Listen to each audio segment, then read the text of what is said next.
Am I audible? Yeah. Good afternoon, everyone.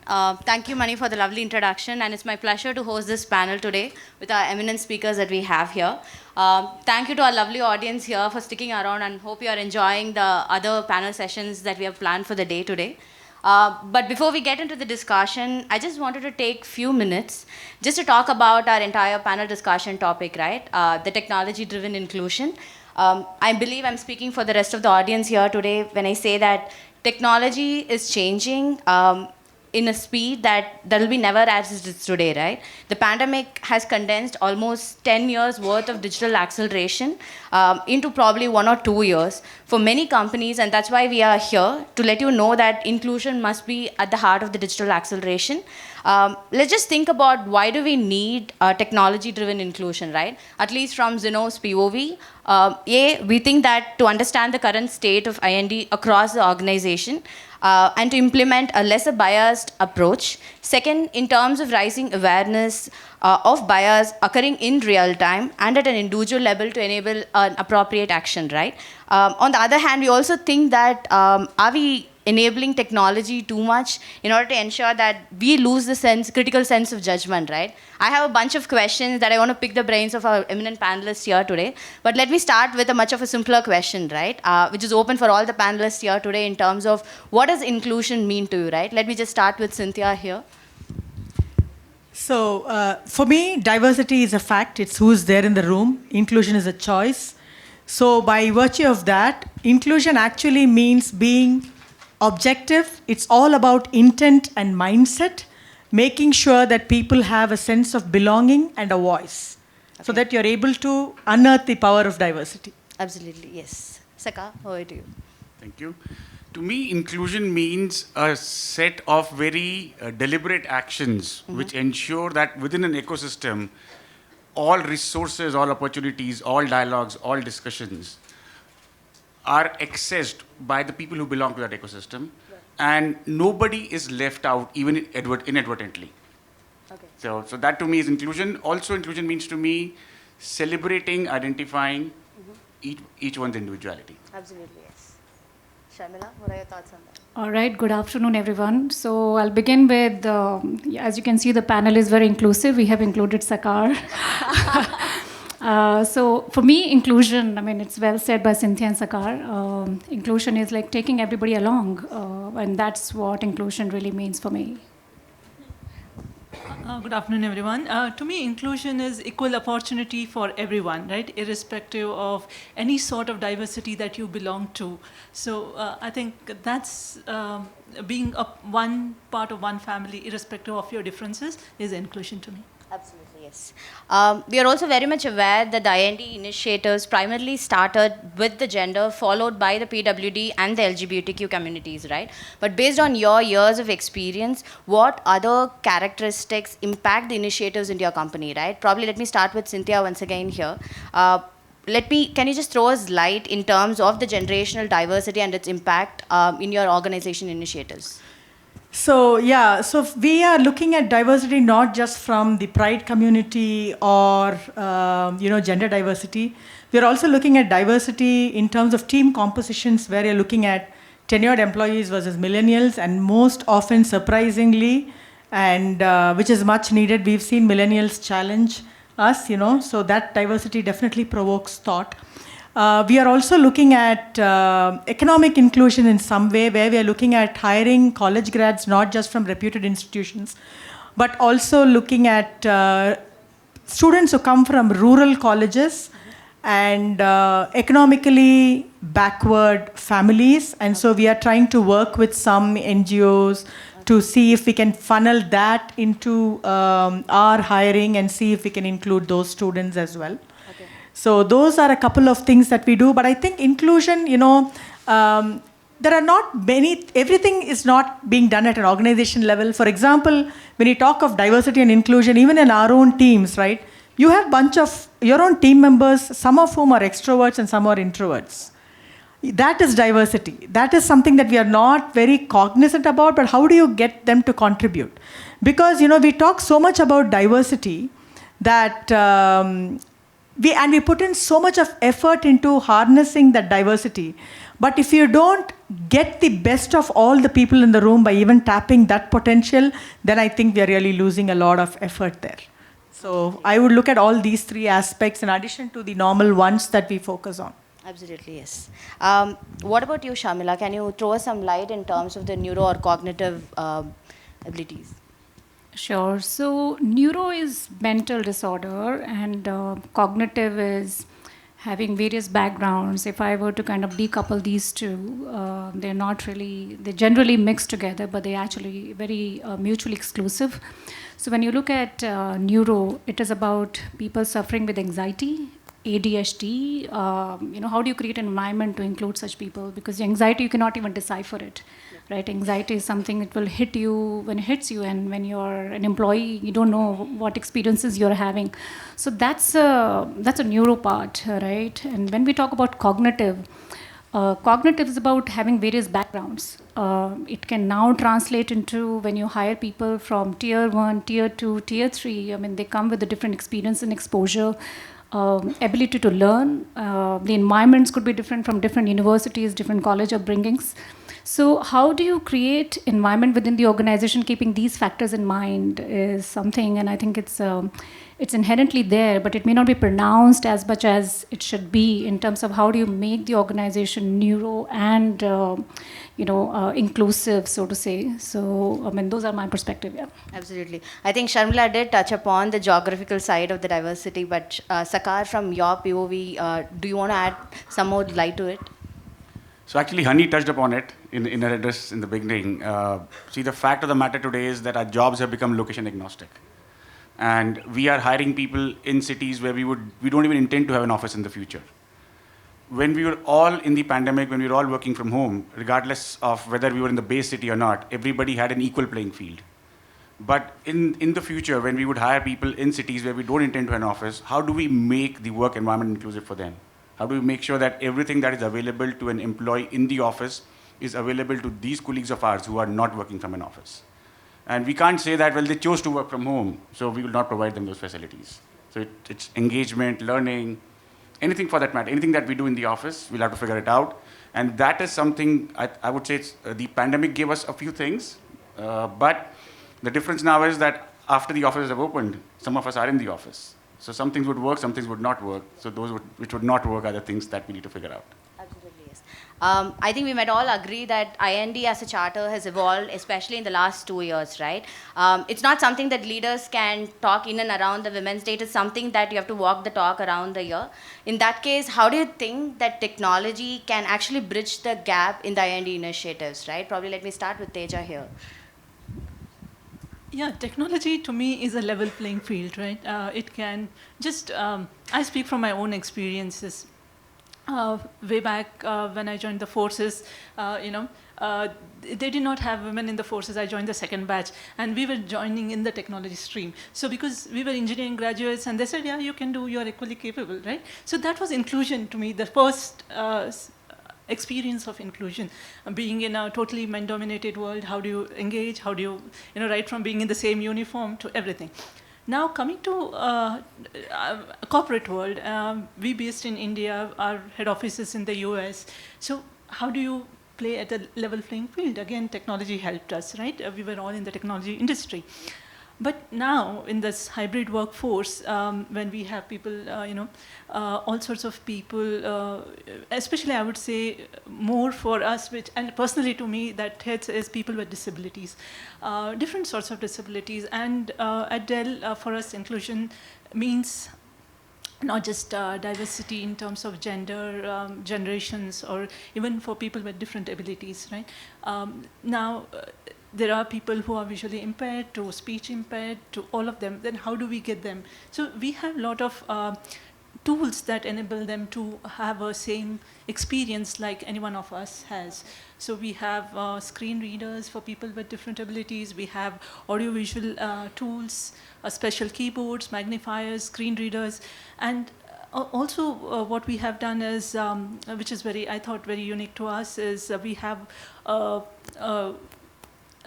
centralized org where any people with any disabilities, they without informing the manager, if they choose to, can request for these special tools that enable them to be a level playing field.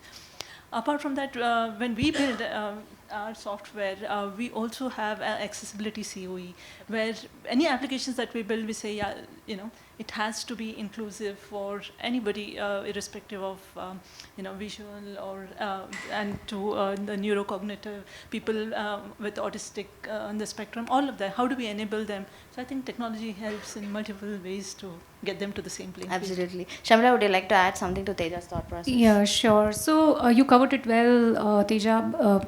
See, technology flattens bias. As you said, it actually has a equal level for everybody. So if you look at, we have AI adoption in talent hiring, which eliminates and mitigates the unconscious bias. When the hiring managers are looking at the profile, they do not know your gender because it is mitigated by the power of AI. Then you already covered about Zoom capabilities. If you look at Zoom capabilities, allows you to have a content in multiple languages.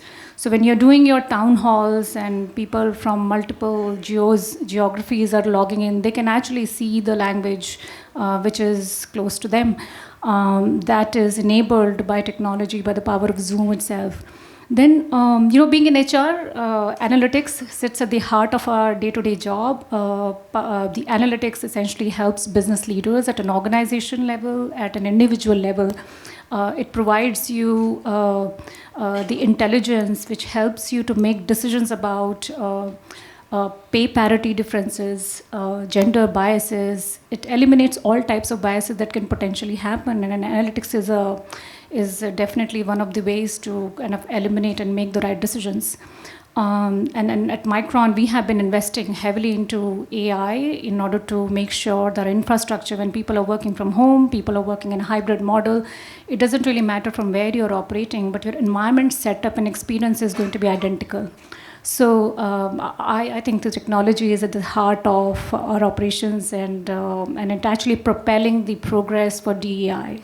100%. I think as we're talking about the implementation of technology, Sakar, would you like us to let us know that what type of tools or technology has been implemented in BMC to bridge the gap for the ND initiatives, or is there something that you're looking forward for in the next 5 years or for a decade that to be implemented in your organization?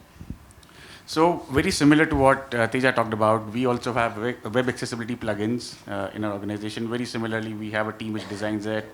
We call it human and inclusive design. What Shamila talked about, we very extensively use data and algorithms to make decisions to eliminate bias. But one thing which might sound a little contrary to this is what I would want to add here is that the data is as good as people who created that data. So if that data was created by a bias and you use the same data to create an algorithm, you have brought in the bias in the algorithm itself. So the point that I tell my team always is that data will throw patterns at us.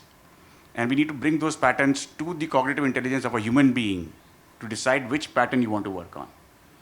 And that is and today what happens is that because of this, there are a lot of false positives, there are a lot of false negatives. So sometimes what we do is when we have those cusp areas, and say there are resumes which have been rejected by the algorithm, the resumes at the cusp area, we still send them to our HR business partners to say, have a look at them. And the same resume goes to maybe 3 of them. And then we work on it. Now, something which I challenge the team is, how can we digitize this piece? Because we have technology, but we still have a manual effort in it. So we haven't yet completely leveraged the power of technology. So I don't have an answer for it, but this is one area which I would definitely want to work on. Absolutely. I think we are looking forward for it as well. As we are talking about it, as we know that in pandemic, a lot of new roles and new responsibilities came into place because of the entire hybrid workforce we went into place. Similarly, on the other hand, with the technology coming into place for the IND initiatives, I'm sure that there is going to be new roles coming into place. Shamila, what do you think those new roles are going to be, and how is going to help in the automation of the IND initiatives? The way I like to visualize is, moving from social to meta, right? The way I look at it, I don't think so we will be having people doing onboarding physically. We will probably have avatar doing some onboarding. And similarly, many other aspects of our operations will eventually, this is just wishful thinking, and we do not know when it will become a reality. But I think that's where we will progress towards, and some of these, new behaviors will also drive new expectations and the roles and responsibilities. We may not be doing a lot of traditional activities that we're doing. I'm not sure how many of you are in HR or some engineering managers here. The amount of time that we spend on calibration, 5 to 6 months in preparation itself is like very daunting. I can see a lot of people smiling, nodding heads, which tells me that the pain that we go through. So I think that's where the power lies, and the technology definitely will enable some of these aspects of not just the diversity and inclusion part, but overall operations. Okay, thank you so much, Shamila. Cynthia, I think based on my conversation with you, I know that you're extremely passionate about the entire IND piece of it. So wanted to know who is your inclusion role model and why? My inclusion role model, I would say, is Ratan Tata. Okay. And I want to touch upon the reason why is because, different aspect of inclusion on economic inclusion.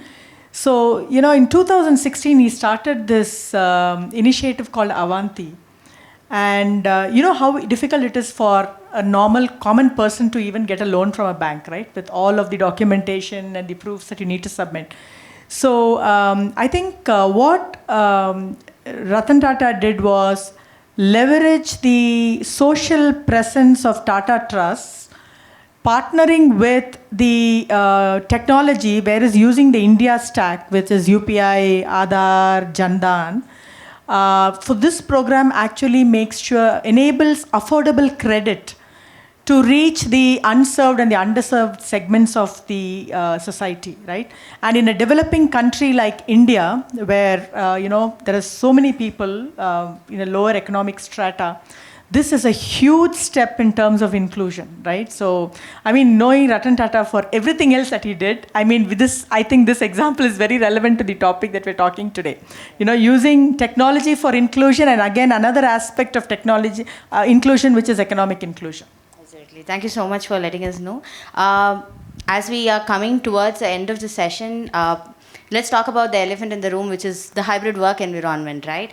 So the final question to the panelists here, like, how do you think a technology-driven inclusion will maintain equity in a hybrid work environment? And it's open for all the panelists. Probably let's just get started with Teja here.